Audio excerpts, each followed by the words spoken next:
Hello everyone, welcome back to another episode of Spectator Sports. I'm your host Sebastian Fonseca. Before we get into today's episode, please do me a massive favor, like this video, subscribe to the channel if you haven't done so already. Take a look at our Instagram and TikTok pages, links are in the description. And for my Spotify listeners, can you give us a 5-star review? It makes a massive difference on that platform. All links are in the description. Marketa Vondrousova became the first ever unseeded women's player to win the Wimbledon championship, and she did so by defeating Jabeur in straight sets on Saturday. Vondrousova is from Czech Republic, and in 2019 she was becoming a budding star in women's tennis. She was a French Open finalist. 2 years later, she became a silver medalist in women's singles, but then a few injuries, especially to her left wrist, was about to derail her young career. After that, she had to shake off these injuries. She came to London last year in a cast and just was kind of a spectator watching things go along. And I mean, at that point, you know, when you have those types of injuries that derail your career, it definitely gets in the back of your head thinking, can you come back and be that same player that you used to be? And she's worked her way back, absolutely. I mean, this run at Wimbledon, I mean, she displayed power, especially being 5'8", which is on the taller side for women in tennis these days. It was just so overwhelming to so many of her opponents, especially on Jabeur, who is definitely a very talented player. I mean, she's 6th ranked in the world, but it just wasn't her day. This marks the second straight year where Jabeur actually finishes as a finalist for Wimbledon. Last year, I saw her in the women's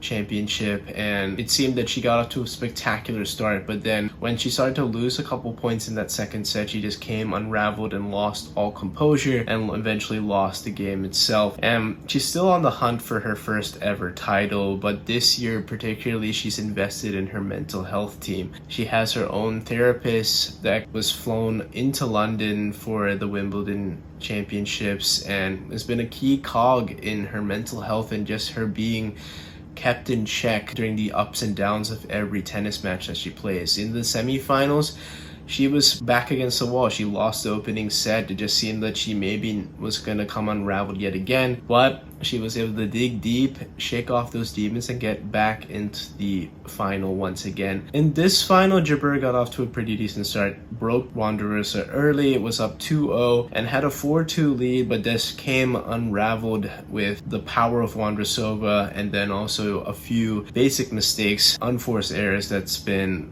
her Achilles heel, and it's really just setting her feet. I think it's just something that she has to take time and collect herself. I do think though, if she just continues to dig a little bit deeper, she's gonna break through and win a Grand Slam title. Do we have a new kid on the block in men's tennis? Because Carlos Alcaraz has just dethroned 4-time defending champ Novak Djokovic in an epic 5-set thriller.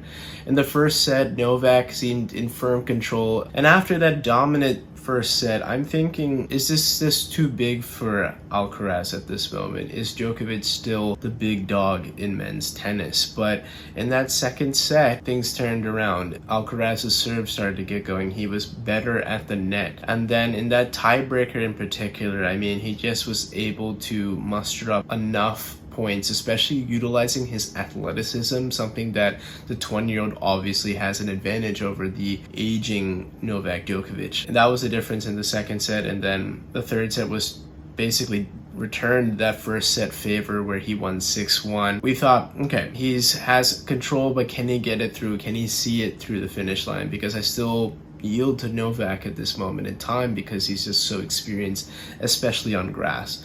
In that fourth set, we saw Carlos's serve get a little bit unraveled. He started to make basic mistakes, and Novak just looked in control. But in that fifth set, this is when Alcaraz's craftiness came back. After settling down that serve that he was beginning to falter in the fourth set, aces were coming back, his net play improved, and then some cheekiness also. I mean, in very clutch lob in his eventual championship winning game. Novak was hitting a shot deep towards the baseline, and then Alcaraz hit a lob that Djokovic just couldn't get to, and not a lot of players would play that against Djokovic. And I think that when you're playing against the best ever, or one of the best ever, you have to play not scared, and that's exactly what Alcaraz did throughout this game. He was able to dig deep. He fought a lot of adversity. I mean, getting dominated in the first set is no easy thing to shake off and do, and even losing control in the fourth set is something that could maybe lead you to come unraveled. But nonetheless, he stands atop the tennis world, the world number one now, and this is the first time that anybody other than Andy Murray,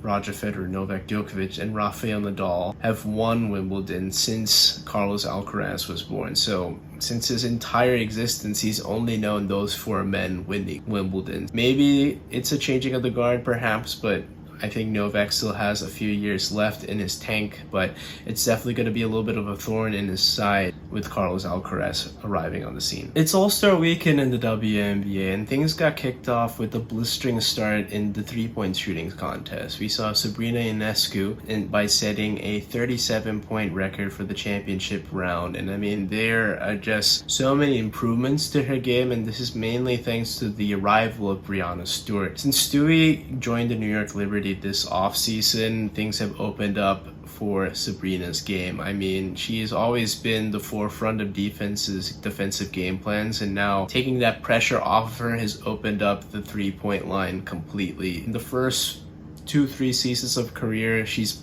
been in the mid-30s from deep, and now she's shooting a career high 44.6% from deep and a career high of 3.5 three-pointers made per game. It's made an impact, absolutely, but the question is, can the New York Liberty contend with teams like the Connecticut Sun and the Vegas Aces? That remains to be seen, but right now they're neck and neck with the Connecticut Sun in the Eastern Conference. Staying with the WNBA, who can stop the Vegas Aces? I mean, the defending champs have gotten off to a historic start, 19-2, looking like an absolute freight train this season. Led by their two-way star, A'ja Wilson. She's probably poised to win another Defensive Player of the Year, maybe MVP, something that is very rare to do that in one year, let alone back-to-back seasons. But after starting the year 7-0, I mean, they're poised to make another deep run and maybe even defend their title this season. But they're more than just A'ja Wilson. Let's remember that also Jackie Young, who is now a two-time All-Star, taking numerous strides forward after being the most improved player last year, elevating her game to 19 points a game on a blistering 57% field goal percentage, but also 49% from deep. That is remarkable efficiency, and that's taking off a lot of pressure off of A'ja Wilson and even Kelsey Plum. I still think she is the Aces' second best player, but still having a pretty good year, and was a great player in the All-Star game with 30 points. And let's not forget about Candace Parker. After being signed in this offseason to basically be the defensive anchor and play center, she's still been a defensive stalwart for the Vegas Aces, and her in combination of A'ja Wilson is definitely something to keep in mind as many teams are trying to get into the paint but get their shots blocked. Chelsea Gray, I mean, she is a player that probably gets swept under the rug, but she is an integral cog in this machine itself with 14 points a game, and this is just another reason why this team is just so dominant. They just have so many ways to beat you.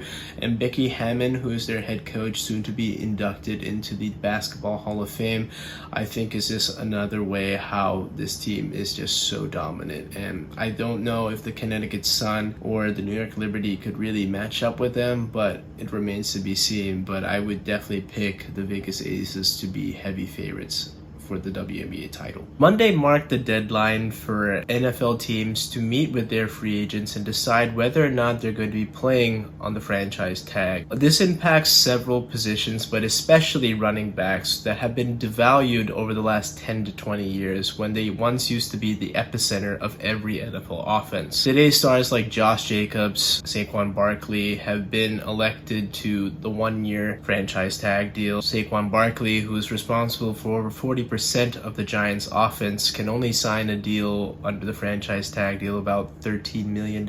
Obviously, I think a guy like Saquon is deserving of a long-term deal, even Josh Jacobs. Both players have been phenomenal. On the executive side, I understand it's easy to find any running back or draft one, and those are definitely the cheaper ways to do so. We've seen the Eagles do so. They disposed of Miles Sanders, who was a Pro Bowl running back, and they just elected not to sign him, and they used those cap dollars to bring in Rashad Penny and DeAndre Swift. I think the big play running backs that are still out there, like Dalvin Cook, Ezekiel Elliott, we do know that Saquon Barkley and Josh Jacobs have elected not to sign their franchise tag deal, so they'll be holding out of training camp. Problem is that these teams, they squeeze out as much production as they can out of these players on their rookie deals, basically giving them carry after carry, touch after touch, and just like any other NFL player, just when you get tackled, it's just going through like a car accident. And the running backs are dealing with the most amount of physicality. Everybody is trying to hit them, and this builds up. I mean, we've seen, for example, Todd Gurley, a player that was Offensive Player of the Year in 2017, essentially fall off the cliff and be out of the league in 2021. And it's actually the opposite in NFL fantasy, at least, when guys like Christian McCaffrey, Derrick Henry, placed amongst the top in draft boards historically in the past 2 to 3 seasons. But those players can be easily disposed of because they just touch the ball so many times. It's hard to say who's right and who's wrong. I think just from what I've seen so far in my experience covering the NFL, that the players deserve their money, that they've worked hard to get those long-term deals. The problem is after they sign those long deals, we've seen players like Ezekiel Elliott, they've dropped off. And that is a cautionary tale for other teams, that if you sign these running backs to long-term deals, how long is that sustained success going to be once they face a big injury or just natural wear and tear due to accumulation of hits? Certainly there's a bunch of free agent running backs out there, but I do understand how the frustration is with the running back situation in the NFL. But I'd love to hear from the audience. What do you think about this whole ordeal? Would you pay your running back, or would you go the cheaper route and sign one off the scrap heap or draft one in the NFL draft? DeAndre Hopkins signs with the Tennessee Titans. After his release from the Arizona Cardinals earlier this offseason, he took his time. He took a look at the New England Patriots and then eventually visited the Tennessee Titans before signing a 2-year, $26 million deal. Obviously a lot of incentives there, but it's definitely a bargain to say the least. I think this is a solid get for Tennessee. You're getting a motivated DeAndre Hopkins after 2 injury-plagued seasons, and let's face it, after AJ Brown's departure in 2022, the wide receiving cupboard for the Tennessee Titans was left quite bare. I mean, Robert Woods was a solid receiver for the LA Rams, but with his tenure with the Tennessee Titans, he only mustered 507 yards, and then Treylon Burks is a receiver that I think needs some help and some tutelage under DeAndre Hopkins, because he definitely had a struggle for his rookie year with only 444 receiving yards. With Hop there, it definitely is going to show some pointers for the young Treylon Burks, but let's also remember that Ryan Tannehill will hopefully be healthy for the better part of this year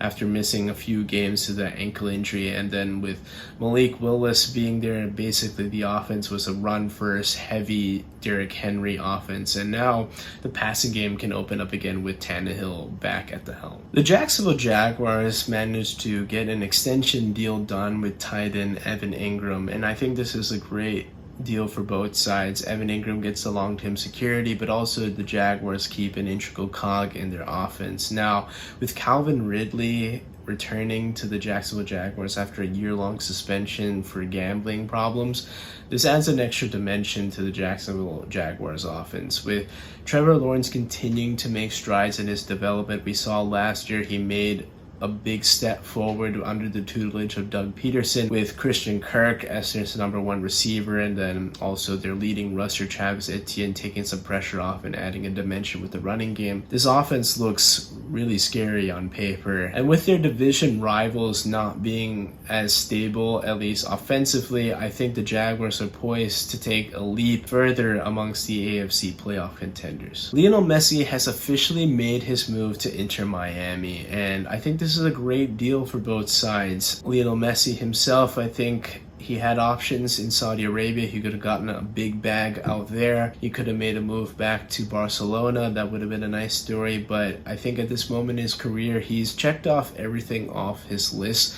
and now he just wants to reside in a city he's comfortable with, and I think there's no better place to do it like Miami. You got superstar ownership in David Beckham, you have a former superstar manager in Wayne Rooney, but also he could be bringing along some friends. He's going to be bringing, at least for right now, Sergio Busquets, his former teammate in Barcelona. For right now, he could be bringing in Luis Suarez. That deal has yet to be confirmed, but it definitely seems that it could be coming in the horizon quite shortly. I think for the city, yes, this isn't a move right now because Inter Miami sit at the bottom of the Eastern Conference in MLS, but it brings a lot of eyeballs to this team. I think now it's going to be a Messi tour around the US until he actually hangs it up. So many fans are going to be lining up to see Lionel Messi in the US play for Inter Miami, whether it's at home or away. It's going to bring a lot of eyeballs. We already have a pretty solid base right now. I think it's just going to add in more for the development of soccer in the US. So that's it for this episode of Spectator Sports. As always, thank you so much for tuning in.